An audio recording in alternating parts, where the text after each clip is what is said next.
வாரம் ஒரு முறை எண்ணெய் தேய்ச்சி உடம்பு முழுக்க குளிக்கணும். அது நீங்கள் எப்படி யூஸ் பண்ணலாம்னா எண்ணெயை உங்களுக்கு தேவையான தேங்காய் எண்ணெயோ நல்லெண்ணெயோ விளக்கெண்ணெயோ.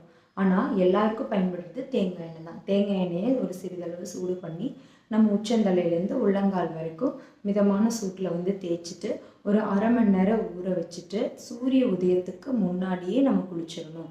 உச்சி வெயிலில் ரொம்ப எண்ணெய் வச்சு குளிக்கக்கூடாது. அப்படி குளித்த அந்த அன்னைக்கு மட்டும் நம்ம இப்போ மொபைல் ஃபோன் யூஸ் பண்ணுறோம், இல்லை வேறு ஏதாவது வேலை பண்ணுறோம், இந்த மாதிரி ஹெவி ஒர்க் எதுவுமே பண்ணக்கூடாது. நல்லா தூங்கவும் கூடாது. ஆனால் ஓய்வு எடுக்கலாம். அதே டைமுக்கு சில்னஸான பொருட்களை எடுக்கக்கூடாது. அதாவது இளம் சூடான பதார்த்தங்கள் அன்றைக்கி நம்ம சாப்பிடணும்.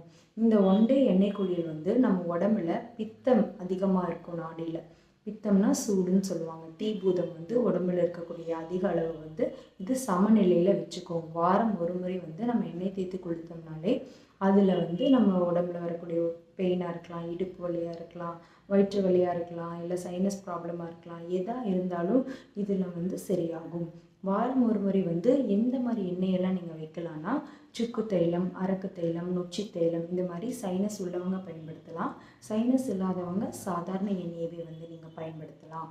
இந்த பயன்படுத்தும் போது உங்களுக்கு நோய் எதிர்ப்பு சக்தியும் அதிகரிக்கும்.